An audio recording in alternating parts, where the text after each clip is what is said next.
Good afternoon to everyone. I'm a Professor Juliana Carla Bastos from Department of Music Education, as Natasha presents, and I'm the last year of my doctorate in ethnomusicology at Federal University of Paraíba, both in Brazil.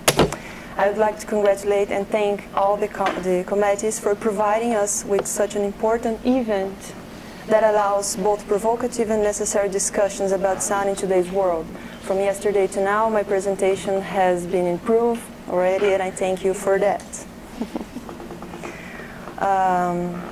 What I brought to share with you is part of my investigation about the symbolism present in sounds and in the context that generates it. It's a panoramic discussion of 3 of the 6 chapters of my doctorate research that will be completed in July 2019. Well, listening has always been a plural phenomenon, and our ability to deal with it has always been marked by physic, symbolic, cultural, and social dimensions, to name a few. Specifically in today's ethnomusicology, there is a growing concern to consider this plurality, decoloniality, minorities, respect for the context, and a changing vision from the mere scope of curiosity to the sense of being aware to the subject's empowerment, either the existing one or the contributions that the researcher can give to it through his work there. In this sense, it's becoming increasingly inappropriate. Absolute terms like good music, bad music, noise, and musical. The present discussion is based on the concept of sonorous ethics, which established itself as a social praxis delineated by the symbolic and physical dimensions that permeate sound in its interrelationships with society, from its materialization, insertion, and meanings, outlining in a given cultural context. The goal of this paper is to problematize in which ways the disconnection between the physical and symbolic dimensions of listening influence and defines our actions and understandings about sound, based mainly on contemporary perspectives of ethnomusicology and also in the speeches of subjects residents in João Pessoa, city of northeastern Brazil, where the research fieldwork has been developed. Well, this is the size of Brazil in comparison with Germany, an immense country with enormous diversity and cultural effervescence. A lifetime is not enough, nor even for a Brazilian, to know all Brasis, in plural, that exist in Brazil. Being aware of this is essential to researching music there. And João Pessoa, Paraíba's capital, highlighted by the black circle, is a coastal city and also the easternmost point of the Americas. This discussion about the disconnection of our listening begins with 2 sets of data: an advanced analysis of the state of the art and an initial analysis of the speech of the research subjects. Thus, through relationships between these 2 sets, it will be possible to enlarge some issues in a way of broaden and deepen a discussion that I presented at the Barry S. Brooks Centennial at CUNY in New York in April 2018. A total of 55 scientific publications that discuss the relationship between sound, music, and symbolism were analyzed in areas like ethnomusicology, acoustic ecology, anthropology of ambient sound, among others. The oldest paper was published in 1964 and the last in 2017. Based on analysis of these scientific publications, 4 central points of discussion were highlighted, and here I want to emphasize 2 of them. One is the relationship between sound and power. Several publications, not only in music's field, show sound intimately connected with power, as we know.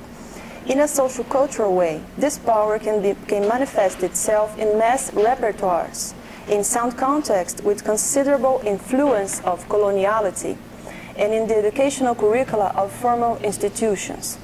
The disciplinarization of knowledge could lead to relative truths that have the power to become legitimized. Because of this, the act of listening emerges one more time as the central and defining aspect of the present, no longer as a mere act of servitude, but as a tool of awareness. Anyway, the power of sound appears in 2 paths that at first do not dialogue. On the one hand, Schaeffer and other authors who refer him advocate a calamitous understanding of the world's sound aspect, whose resolution does not arise at all, but seems to suggest extreme decision-making about the sounds of the machines of the world. Talking about the global south and the metaphorical south, according to Boaventura de Souza Santos, the Schaefferian legacy brings decisive and fundamental contributions to the sonorous studies, but can emphasize a hygienist idea of an utopian ideal that, although comfortable in the imagination, would not be sustained not only because of sound issues, but also because of symbolic, economic, and political spheres.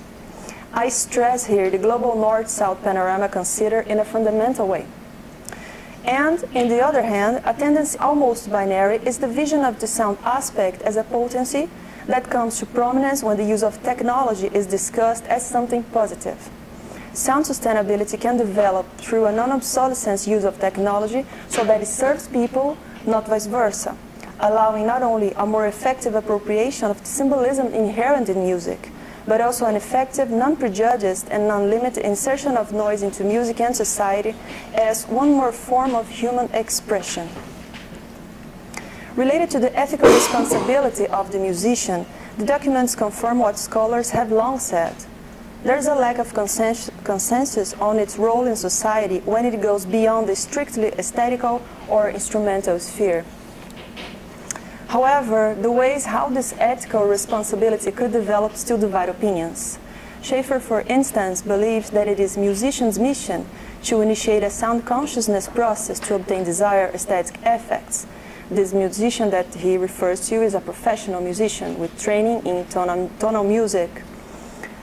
This premise would admit that all musicians want the same treatment and aesthetic destiny for sounds, which is a very problematic understanding because solves some noise pollution issues on the one hand, but can generate a diverse context of other kinds of deafness, as cultural and social ones, inciting violence and denials perhaps more serious than those that the sound aspect already generates.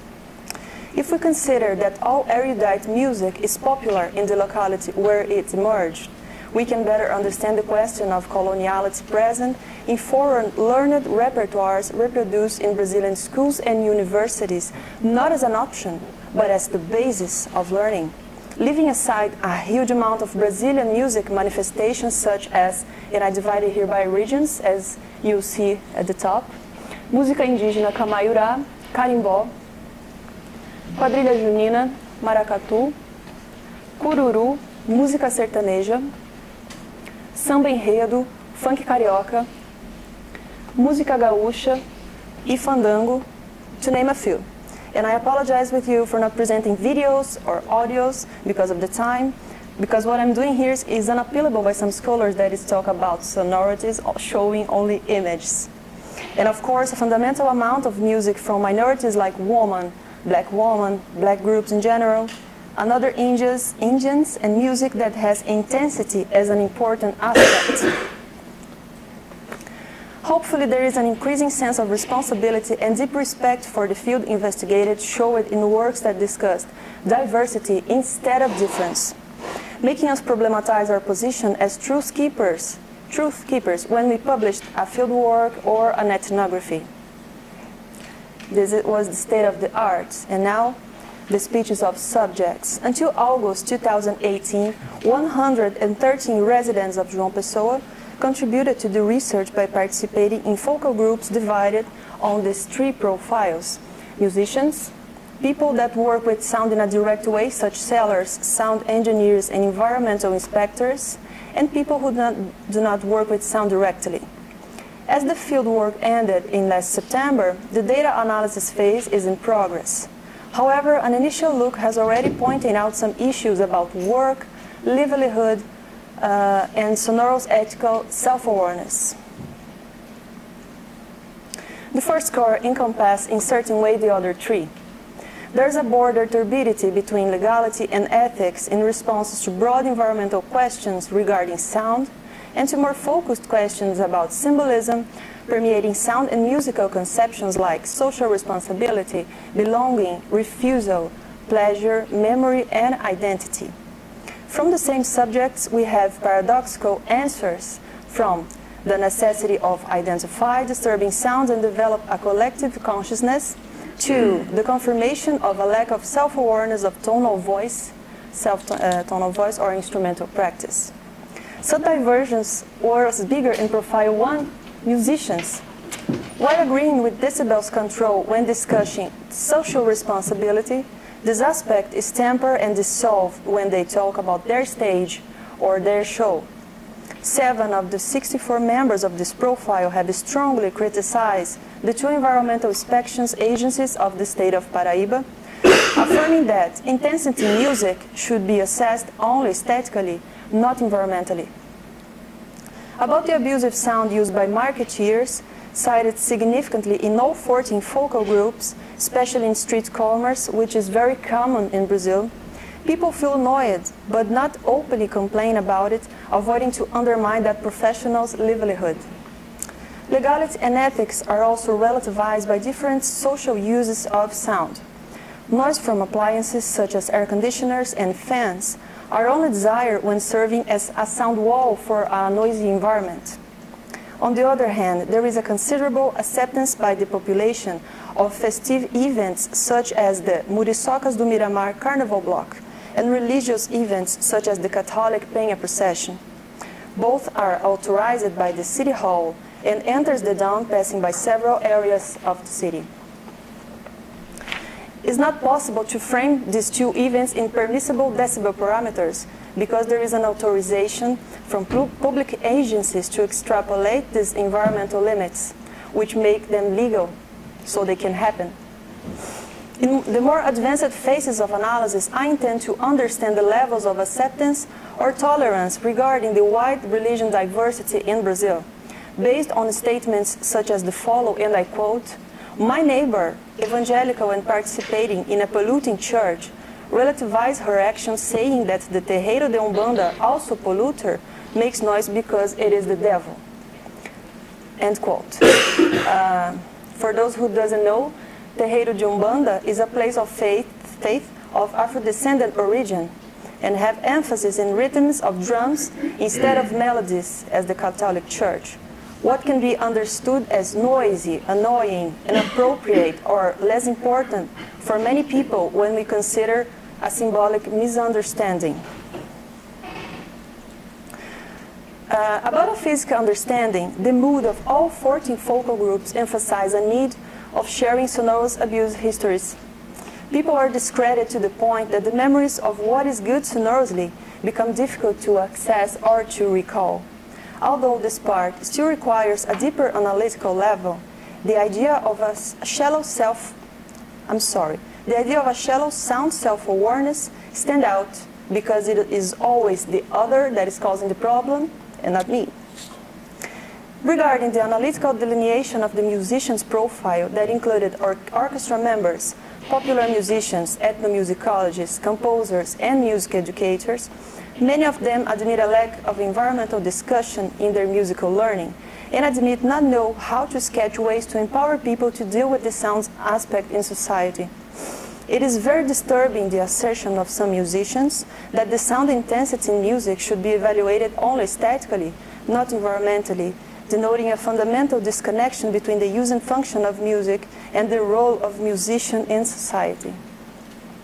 Facing with these statements, the deep analysis of the discourses of these subjects intends to advance in the description and in the understanding of this blurred relationship between ethics, listening, and emission in the daily life of a person who works with music.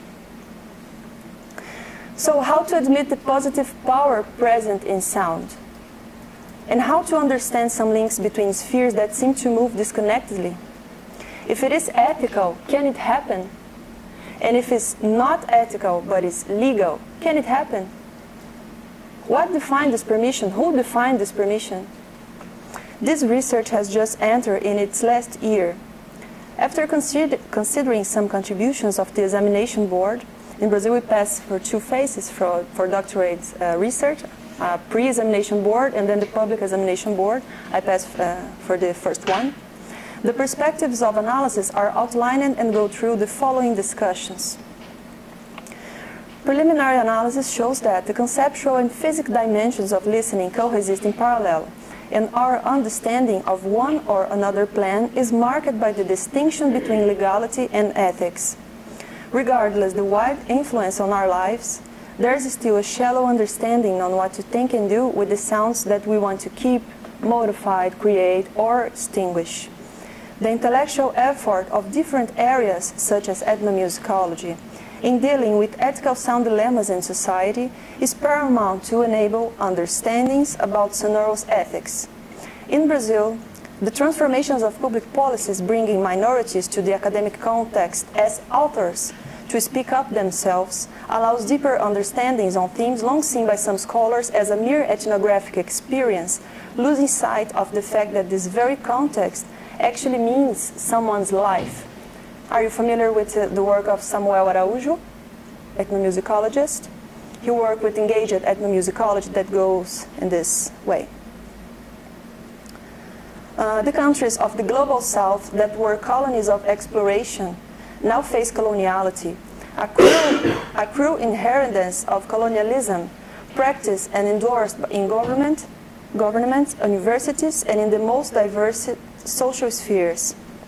Considering how thorny the discussion between the physical and symbolic dimensions permeated by the sonoros, in João Pessoa or the last census of 2010, our next census will be this year, so I brought the data of the 2010 one, indicated that 63% of the population is Catholic.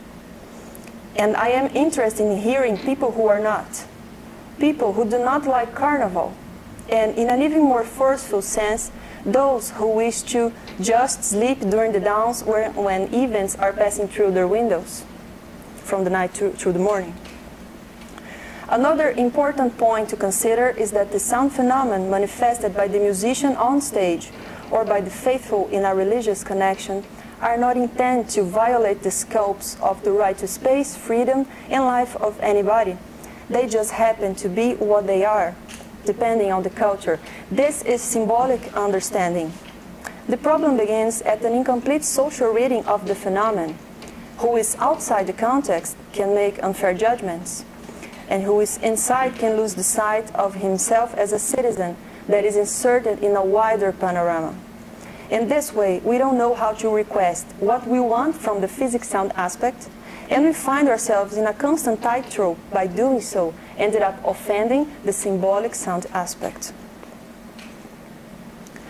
In this way, the conclusions consider that there are several micro-truths of each place's listening that result in much more than a panoramic understanding.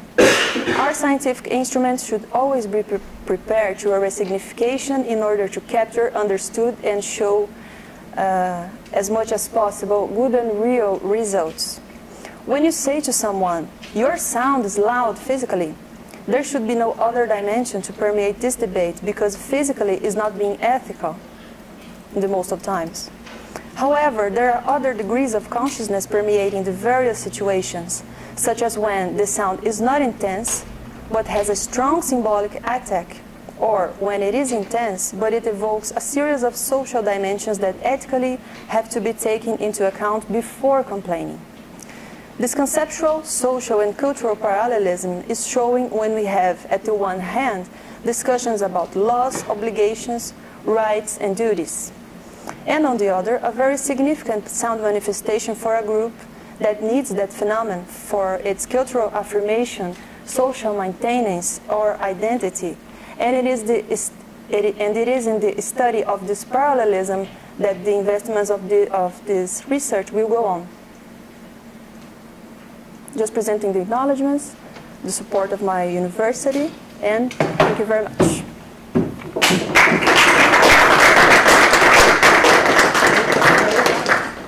Interesting presentation.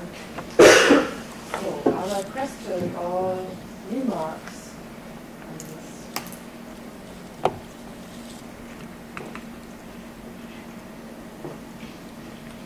I would have one. So you, of course, focus on your video. You explained already how Brazil is, like splitted or has so many facets. But do you have any clue, just by coincidence, if it compares certain aspects to other countries or continents, such as Europe? Can you say something? Or, yeah.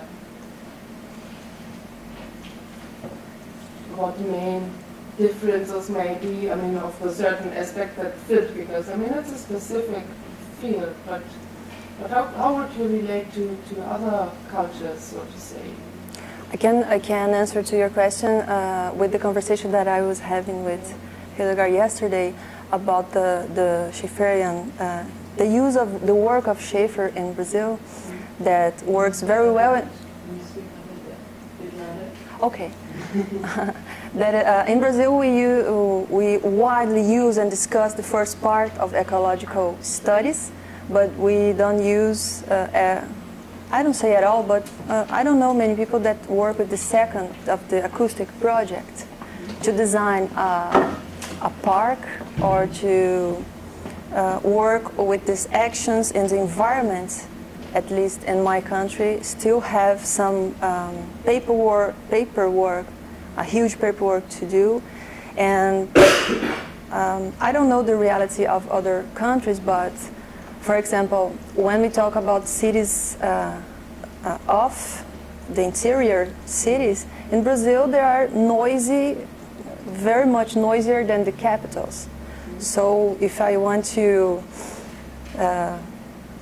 Schaeffer leave the city and go to interior, I would do the opposite way, because in comparison would be more, I don't know, Deborah could discuss this well. In Northeast region, this is almost the main problem. It's a problem, but I don't know the reality of other countries. This work is really very focused on the reality of Brazil, because it's a discussion that's very necessary for us right now, as a country. Thank you very much. Thank you. First of all, nice to meet all of you here. I'm very happy to be here at Global Composition 2018, and I want to thank Sabine Breit-Sameter and her crew. Today I'm going to give you a short glimpse on a project that I'm very occupied with at the moment. It's called Sensory Transformations and Transgenerational Environmental Relationships in Europe between 1950 and 2020. Let me first tell you how I came up with the idea of the project. Okay, yeah, here are our names again. So, Inkeri Aula and Mila Tiainen, we have written most of the paper together. And in 2015, when applying the funding, something strange was happening around me. It could readily be observed simply by looking around or listening attentively in any large or middle-sized urban environment in Europe, that people's relationship to their immediate environment was different from 10 years ago. In trains, at bus stops, in hotel lobbies or in cafes, it is hard to find anyone who is not fingering, looking at, or talking into their smartphones or other digital gadgets. So I decided to deal with this special moment in the sensory history of Europe. Here's another. While I was starting the project, there were several. I think cartoonists very early capture some things that are relevant here. So it says Spotify has almost caused the extinction of several species while they are listening to Spotify, the moose. Okay, that's not actually right. So here's the name of my project. And as you see, the key aim of Sensotra is to create an understanding of the changes in people's sensory environmental relationships in 3 European cities in the period of 1950 to 2020. The cities are Ljubljana, Turku and Brighton. I'm going to very quickly browse through a couple of slides. Don't worry, most of this paper is coming out next year in a book published by Routledge I will show you the title. It's something about atmospheres. I will show you the title. So I just show a couple of slides, and then so that you can figure out, basically, you get more information from the web page. But in this project, there are 3 strands. First of all, transformations in mediations or sensory experience at the level of everyday, and today I'm talking about this. Although I'm more like an expert of the second one, which would be embodied remembering and senses. The third strand is sensory commons. I just quickly show you, this is actually a quite big funding that we received. It's called European Research Council, ERC, and it gave us enough money to do very large research. So as you see, we will have 192 informants in 3 sites. We will do 32 sensobiographic walks, or actually sensographic pairs in every city, and plus some deep interviews. So it will be a very big data. Here you can see that also the research group, it's quite big. And here's the article. It's coming out next year. If someone really wants a copy, I can send to you. So the name of the book will be Atmosphere and Auditory Culture. And here's also one book which I'm citing most. Kemper and Zielinski, Life After New Media, Mediation as a Vital Process.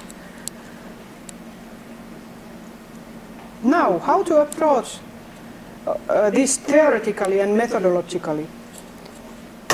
During the past decades, the theoretical approaches and methodologies of sound and music studies have been influenced by the, at least, sensory, affective, and new materialist turns.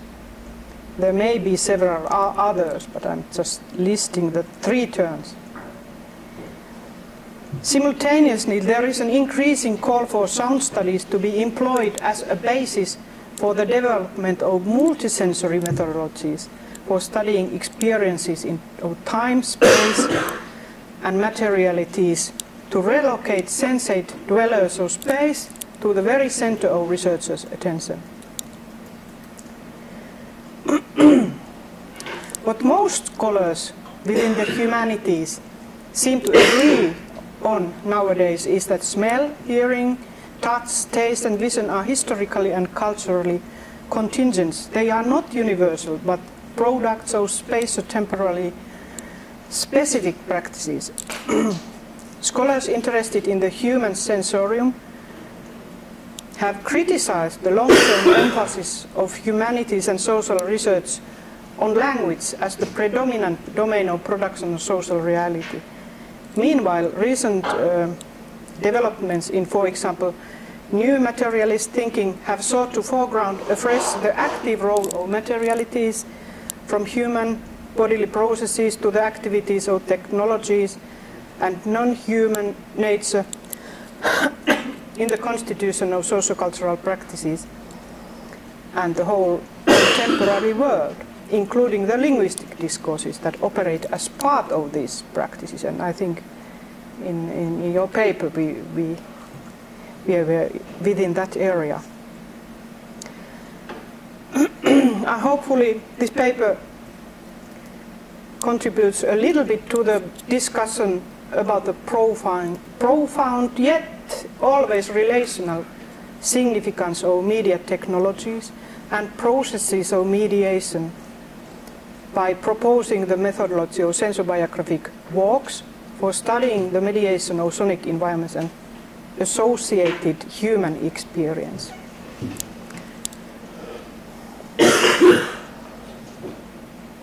So as I said in the beginning, present-day modes of living is characterized by ubiquitous presence of media technologies such as portable multimedia devices. And I think it's really interesting to ask how these transformations manifest themselves at the level of daily life, and what kind of methodological developments might humanities research on sensory experience and its mediations need in order to attend to changes concerning everyday sonic experience. Here my grandkids, by the way, if somebody is wondering how on earth did I get the permission from the ethical committee for the pictures. I took the right of the grandmothers. So here, just give you a very short briefing into the concepts that we in this paper, me, Milla and Inkeri, are forging together. So as Kempe and Zelinska write in their book Life After New Media, they say that mediation is a constant emergence of technological media and human experience. And then atmosphere, I will say a couple of words about that, and further we will combine these understandings with an ethnographic method of sensobiographic walks.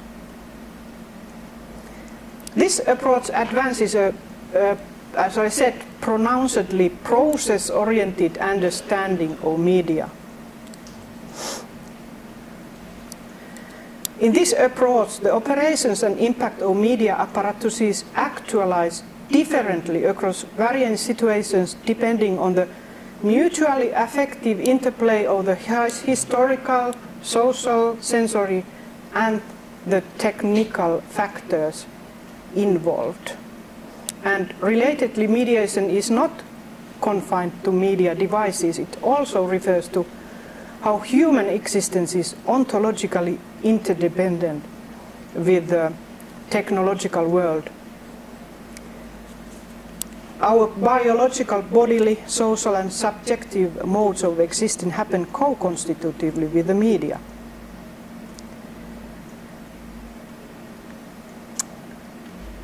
So, next, atmosphere. I think 6 years ago we had here Gernot Böhme giving a paper on atmosphere. I guess it's quite a familiar term to many of us. But in this connection, writing to this atmospheres book, we had to see again what is it in fact that Gernot Böhme is saying, and it looks like it's very useful to try to combine these different concepts, mediations, with atmospheric studies. While drawing on these approaches, we seek to avoid the tendency of taking atmosphere as a given or simply understanding it as a synonym for affect. While Kempe and Zelinska do not use the concept of atmosphere, there is a productive resonance between the theories of atmosphere we build on and Kempe and Zelinska's views on mediation. According to Gernot Böhme, lived experiences of sonic environments can be understood as enveloped in and enabled by particular atmospheres. When discussing acoustic atmospheres, Böhme criticizes scientific studies of ecology for excluding aesthetics, human perceptions of environmental qualities and environmentally embedded states of being. In Böhme's view, these aesthetic atmospheres become qualified in subjective experience, yet they also exceed the ways in which individual experiences capture them. In Böhme's formulation, which relies on the phenomenologist Hermann Schmidt's, atmosphere is what mediates objective factors and constellations of the environment with aesthetic and bodily feelings of a human being. Or as architecture and atmosphere researcher Nicholas Tixier puts it, the notion of atmosphere allows us to apprehend the sensed, built and acted space as a dynamic relation to the world. So now we come to sensobiography. What on earth is that? Not much time left, but I just say that here's one person sitting here that has very much contributed to this thinking. I've been reading very carefully Hildegard's papers on sound and listening walks. And I think it's very interesting, in fact, that now it's kind of fashionable. Walking as a method and go along methods, they are very fashionable, but it's actually Hildegard and other soundscape researchers that were there first. I think it's very interesting. And also, I don't go into detail with these, where are the roots of this idea, but other things are, of course, Cresson, School of Architecture, Jean-Paul Thibault with his commentaried city walks, as he called them. We used in our project Acoustic Environments in Change the word sonic memory walks. Then I used sensory memory walks, because basically, I just say very quickly, I noticed that if I'm doing sonic memory walks, people cannot contain it to only sounds. All the time they talk about all senses. So I thought it's crucial to try to, if I'm studying memories or sonic memories or sensory memories, it has these kind of roots. And the other one I just mentioned here, that a Finnish human geographer called Pauli Karjalainen talks about topobiography. And it means the description of a life course as it relates to lived places.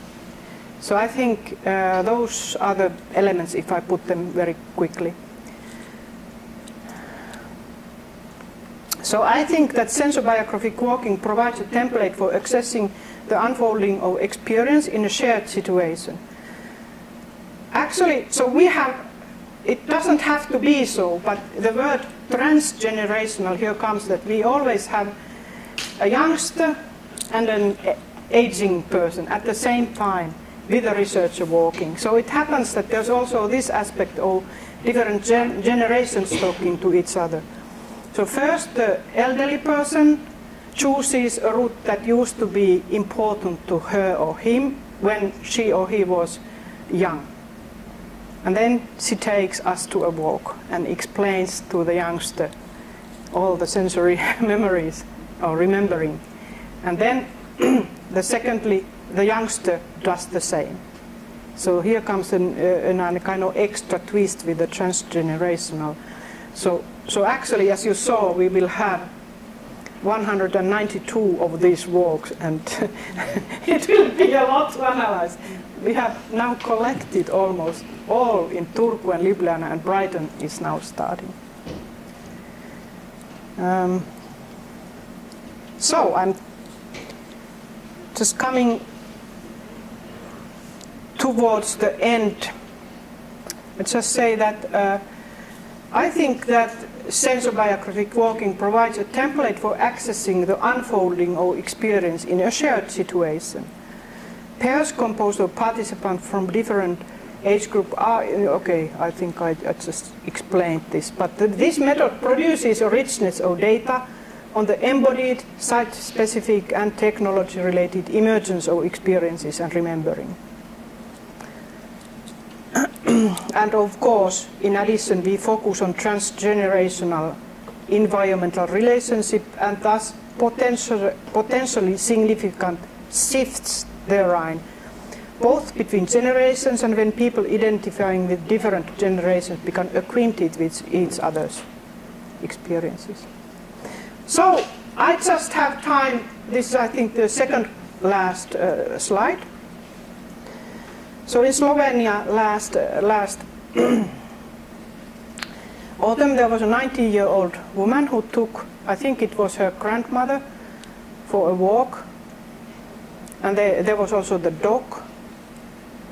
And here she tells that sometimes she takes some snaps, but she's not actually listening to music, but her dogs have an Instagram account themselves, so she has to take pics in any way. And so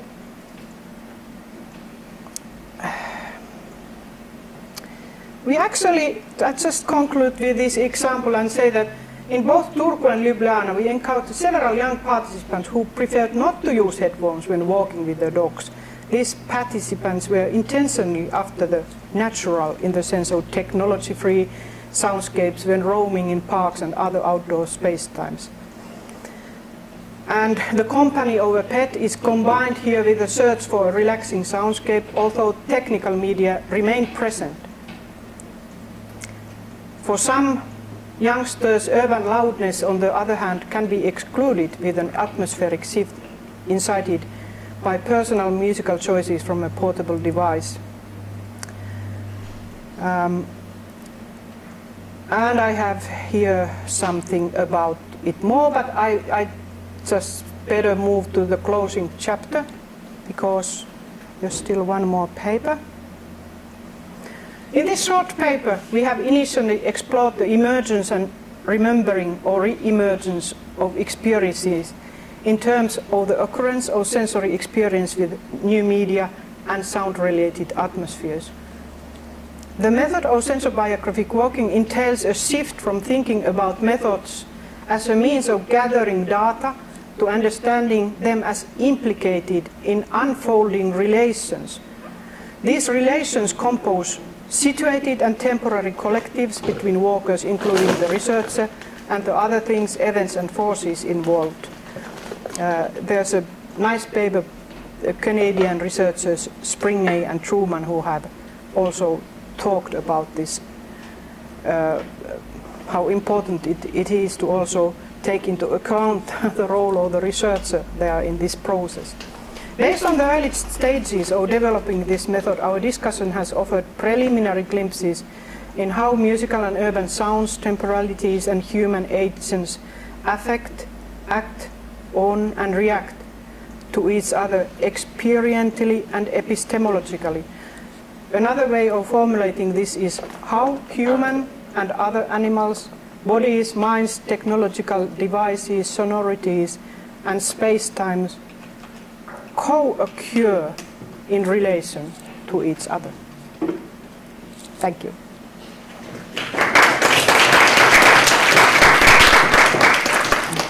Thank you for the great presentation. I think there's a lot of things to think about, but maybe first, do you have questions or remarks on this topic? Yeah.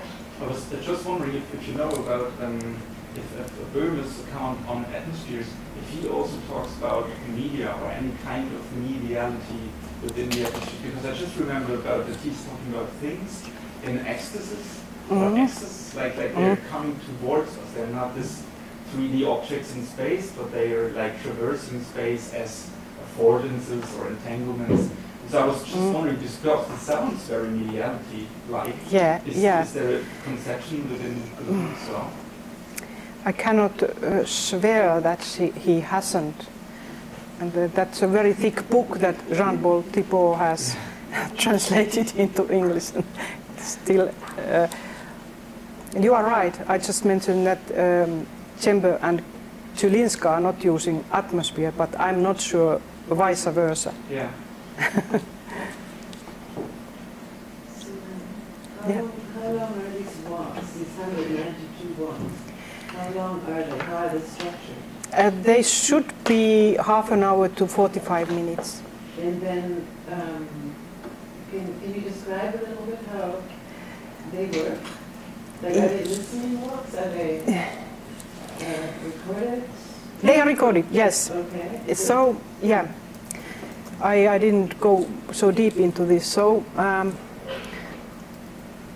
usually first the aging person decides the route for the thing is that they decide the route, the path, and it's a kind of we just tell that a route that has been meaningful to you when you were a child or a young person. So they take us to, these are persons who have been born in either 30s or 40s. So the idea was that they were not spent their childhood with mobile phones. But we actually equip them with a GoPro camera. So when they walk, they will film at the same time. Usually everybody says yes, which is interesting, because I thought that they might just say no, but it's okay. And they then speak about their memories? Yeah. Okay. And of course, as a researcher, I'm there, and the youngster as well can ask questions. It's a dialogue or trialogue. I should keep more quiet, because it's a problem when they walk and there's a long silence. I tend to ask about some other sense, like smells or touching or things like that. But ideally, they could talk as much themselves, or we could ask. So it's a kind of trialogue. And so the silences would be the spaces in which they connect with the environment. Yeah. And have a chance to think while they're moving. Yeah, exactly. Which is a great way to animate memory. Exactly, yeah. So for instance, last weekend in Turku I was doing fieldwork with a 94-year-old lady, and just somebody who we randomly found a youngster. It's very difficult to find the youngsters, by the way, to the research. but here, this elderly lady kept on saying that, when I'm here, I just see it in my eyes. I see. She used the metaphor, oculocentric metaphor, but several times she said that I'm meaning that I am there, back there in that time when you brought me here. So it's I can already at this stage tell that it's an amazing material. And we also, because there's this technological aspect, we ask, of course, the elderly. Some of them had already cameras, which they were using in the 40s, but very little technology they carried with them. Mobile technology was not very developed. But in youngsters, they tell a lot about how they are using technology in in the route that they are choosing.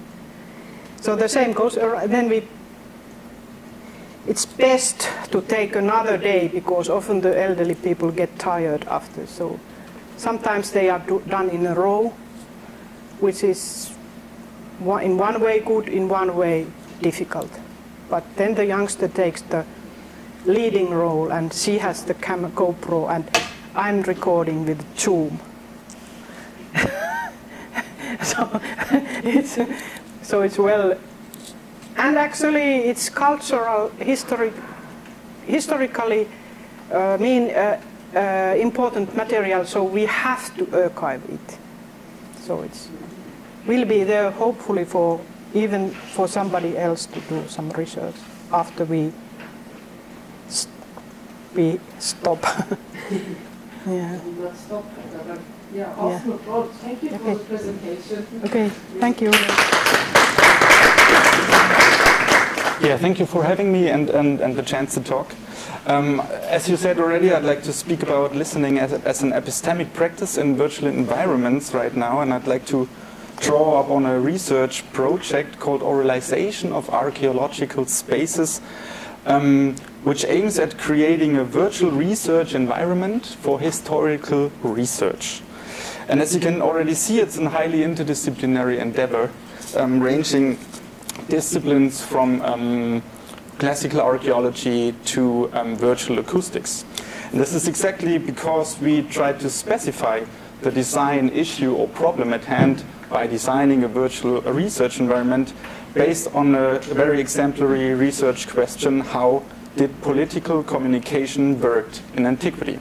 Now you know why there are acoustics guys in the front row.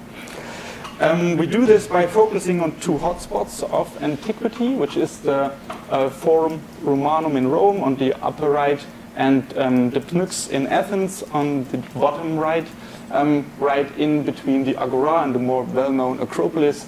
You can barely see any remains, but this has been the first spot solely dedicated to public assemblies, political speeches in Europe.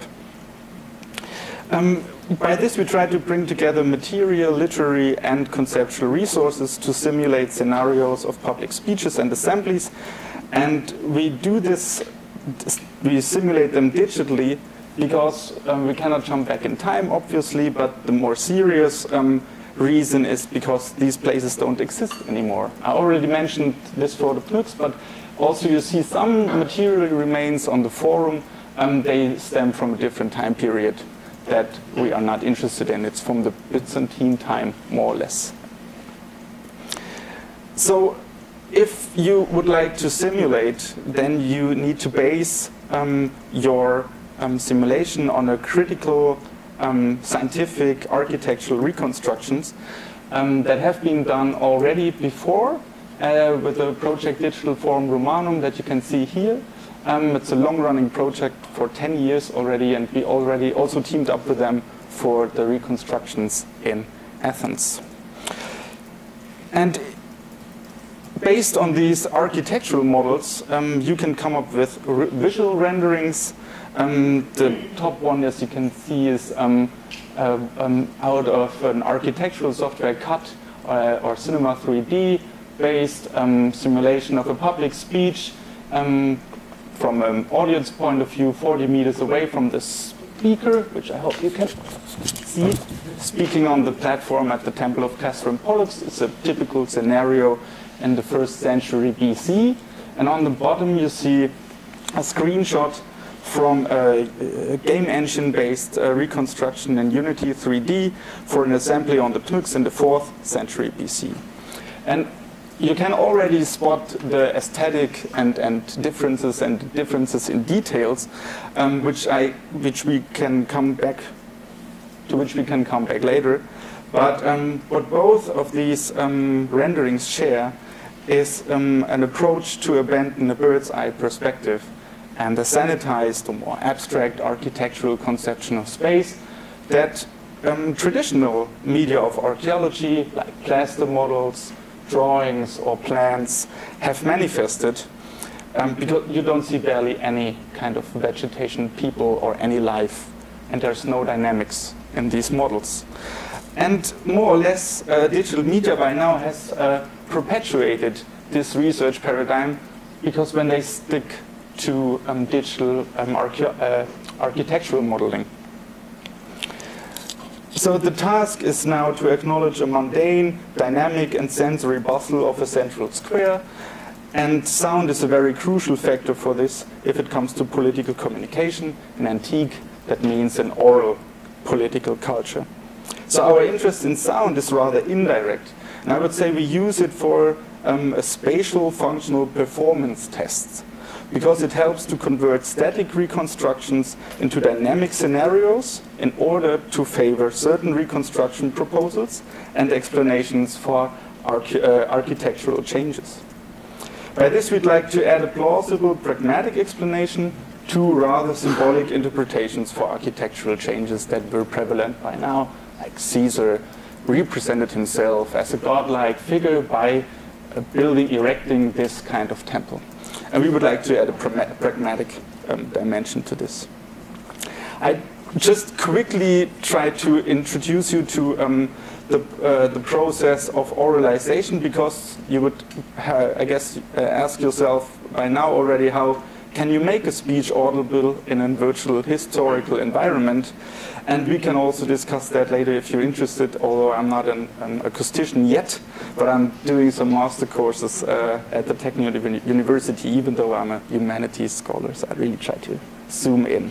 So there's I already said there's we have the architectural models, and we use these to, here you can see the forum and the speakers platform on the forum. We put them into virtual acoustic software, and this software uses them as a filter structure by sending out up to 20 million sound rays as ideal signals, and then you can determine what arrives at a virtual placed listening head. And with this you can, I would call it an acoustic fingerprint. This is what you can determine by that. And if you compute this fingerprint with a speech signal that we have recorded in an anechoic chamber of Cicero and Demosthenes, you have two things. You have a signal with no room information, and you have on which you can inscribe the acoustic fingerprint of the virtual space. And so you end up with an acoustic impression as if the speech has been delivered in the virtual architecture. There is not only a speech, but also that what virtual acoustics calls noise, or I would say environmental sounds, that you can either record as real soundscapes that we did at the Sunday Angelus prayer of the Pope and St. Peter's Square in Rome, but you can also do this as generate noise synthetically. So if you have this acoustic impression and you combine it with the static renderings that I showed you before, you arrive at something like this for the Forum Romanum, for example. No. 1 second, I guess I need some. Wo ist denn der Ton? Are the cables connected? Yeah, HDMI is connected, but it's... But if you're through HDMI, then you need to change your sound settings on your computer. Oh, I'll just take this one. Yeah, plug in the jack. But if you plug a jack cable, then you have to change the setting on the system to that's right. VGA, then you will not have the picture. So Okay. You're great. That's right. So just go to the settings. Sound setting? Well, I can already tell you it's made for, it's a binaural synthesis, so it's made for headphones, so it would not even sound So pretty But similar. here it goes. What'd you say? Use the This one? HDMI. I cannot, I'm not able. So then my But I can't even do anything. so it might be a hanger. So maybe we, if it's working, I mean, if it's working to go on with the presentation, we go on, and maybe if we have the chance, we can listen. Yeah, I can also tell you there's. Das würde wahrscheinlich sehr lange dauern. Oh yeah. You just couldn't. Yeah, that's a good idea. Instead of using HDMI output, you can use DV and then go to VGA to the system, and then you use the jack. Help me. I use VGA? Should I come? Yeah, do, please. Go ahead. But I guess I know what you mean. Is that right? Yeah. Yeah.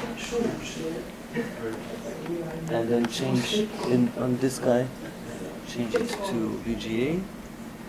Yeah. And this shows up. Yeah. Let's try.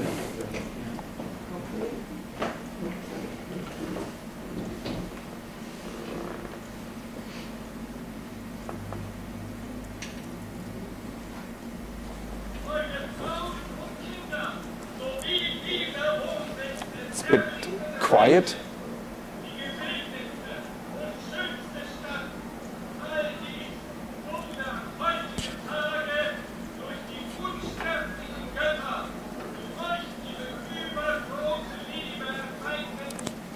But you can get the point. Usually it would be a bit louder, but it's, you know, it's we use this for listening tests, and there it's the acousticians take very much care about that. It's really on the how you say this? It's calibrated to the right decibel levels, and what I wanted to apologize for is that that's the German version. We also have a Latin version and an Italian version.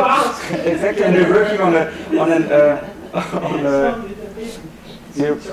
working working on an English version as well.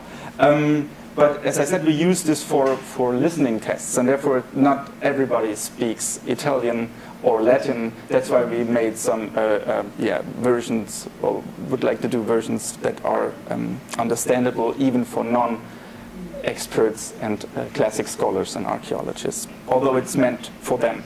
And there's head tracking, which you couldn't experience now, so you can move your head and the sound field stays the same. It's not following your head movements, and it's meant it's a binaural procedure, so it's just to give you an expression. And when you conduct some listening tests, then you can end up with mappings of easy and difficult speech intelligibility, as you could see on the left. By this, virtual acoustics becomes a kind of service provider to include pragmatic considerations. How many people could Cicero and Demosthenes have addressed from a specific speaker's platform? How well could they be understood by the audience? And what is the effect of the differences in the built environment? Space, thus, is interpreted by how well it performs its assumed function. If spaces like the forum or the PNUCs have been built to serve political communication, then dysfunctionalities might have triggered architectural or procedural changes. And this reflects the hope how we could use sound as a means to learn more about history. However, and this is the introduction into the more media philosophical or media theoretical part, then at the heart of such an approach sit assumptions about the nature of sound as perceived phenomena. When confronted with these oralizations, we need to ask questions about factors that are not part of the numerical simulation itself.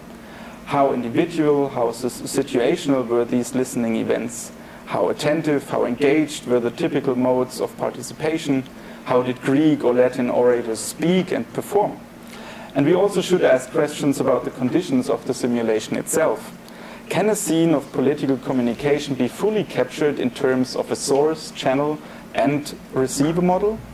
The clear distinction between a speech signal whose path through space is reconstructed on the one side and noise on the other is already a very consequential interpretation, all the more as our knowledge about these ancient urban soundscapes is very limited.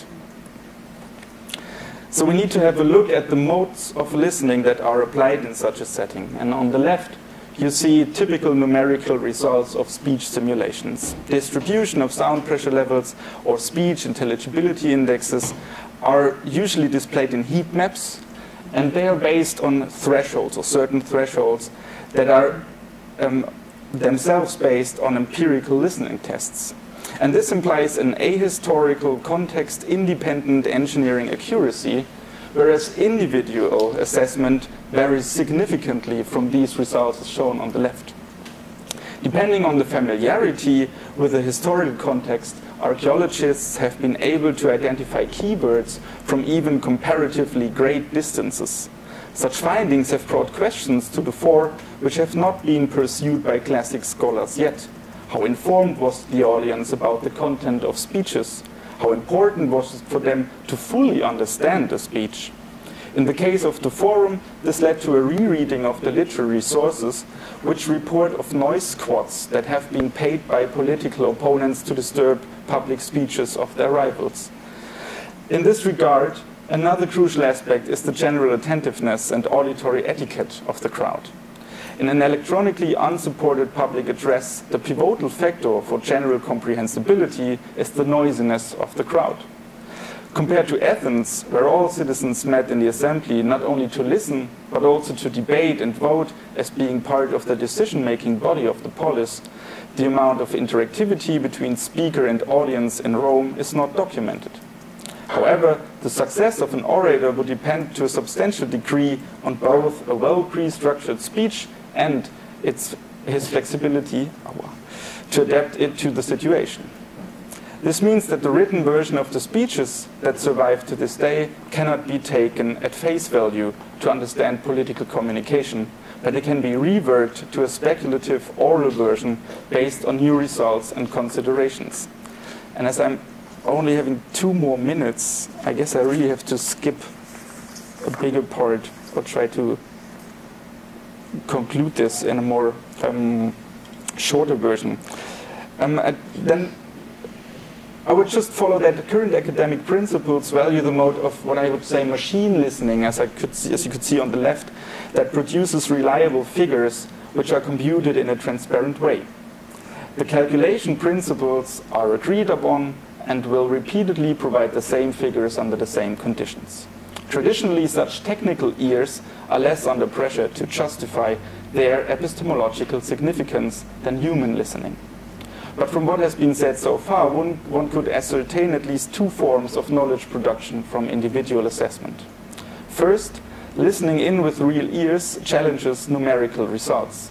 The case above revealed that some of the thresholds stem from the context of alarm systems, which need to meet far more rigid criteria to guarantee comprehensibility in dangerous and chaotic situations with confused listeners.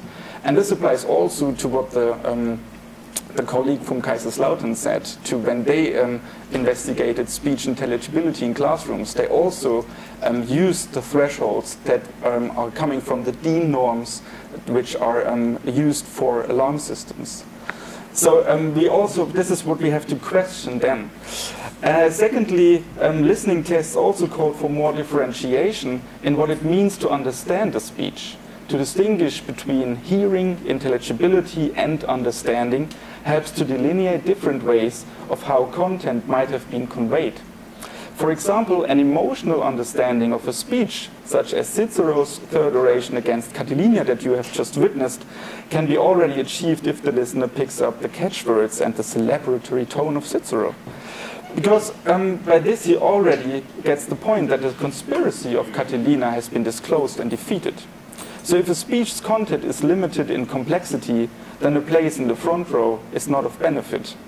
On the other side, a perfectly heard speech may have had no effect at all. To put it bluntly, we simply cannot pretend to have enough evidence to reconstruct the historical situation in detail. Thus, we can by no means attempt to recreate a historical reality. So to what leads that? And this would have been the next 5 minutes, I guess, but I'm trying to bring that up to a bit shorter end. The task for listeners is then not to evaluate if this scenario is more true than the other, but rather we got feedback from them and they tried to make sense of these scenes by explaining or referring to the cultural conditions and the expectations that the audience would have had at this time. Namely, about what a performance of oral politics should look, sound, and feel like, about ritualized sonic and social procedures, learned listening habits, and embodied dispositions. And I would like to refer to the notion of the sonic that asks exactly for the question, what were the conditions under which such an auditory situation made sense to the people involved? And this is from Peter Bicke, although he's a popular music scholar. I don't have the time to read it through completely, but the major things is that the sonic is culturalized acoustic matter and tries to bridge both.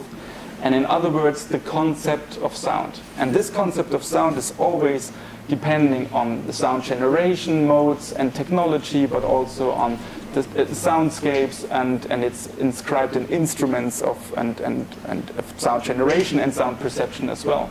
And here, with the last sentence, he's also already right that this goes beyond the boundaries of music, and I think that this concept can be applied to sound in general. And so, what we developed is I tried to make it pretty quick, to be honest. It's a small interface,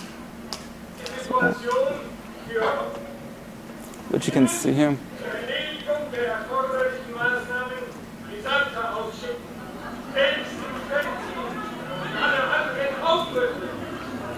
Überlegt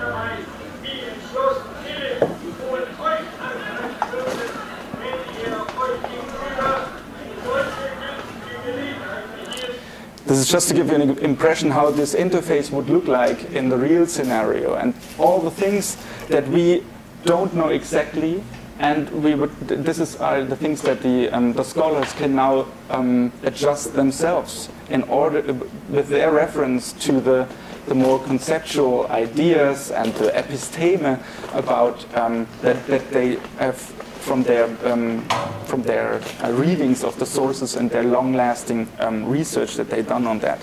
And also, we can try to challenge with these kind of modifiable settings, parameters, like what is a loudspeaker, which is assumed as standards in acoustics, but which could not be a loudspeaker that is not shouting. But this could have been differently if you consider rhetorics as a very major field in which these people were, orators have been trained in. So, from this, I just can conclude that this technical solution is just one part of the problem. A complementary approach is needed to guide the scholar's virtual experience, because the other part of the problem concerns the historical and media specificity of perception. So when applying the concept of the sonic, there's not only historical, but also a contemporary concept of sound that interferes in such an analysis. And it seems as the search of sensory conditions of ancient spaces are inextricably linked to the contemporary media sonic condition. A different stream of research is thus needed to consider the researcher as user, and that brings together game studies and sound studies in order to delineate the technosonic condition of game engine-mediated sound perception. In asking for the structures of ancient life worlds, we might also learn more about the conditions of our virtual experience as well. And such findings can be used for listening trainings with digital archaeologists, helping them to reflect on their contemporary and mediated listening habits. But this might also support a more extensive approach to virtual spatial audio and counterpoise unreflective claims of audio realisms. Thank you for listening, and sorry for the interruptions. Yes, thank you. I'm glad that we have the proceedings. Huge project, yeah. So, I just missed a bit. You said there was three aspects: signal, noise, and film. The signal was the speech, and then you had the environmental sounds. And what was this third one, the filter? The filter is the filter structure of the architecture. Right, so these always it's divided into, well, you have reflections. I don't know if I have this. It's not so clear. Well, but this is the filter structure. You have a source description which has already a directivity, a directionality, and then you have the room response, which is you have not only direct sound, but also reflections from the walls. You have dampening by air, this is H air, and you have a head-related transfer function of the receiver that is incorporated. And then you split it up into left and right ear response.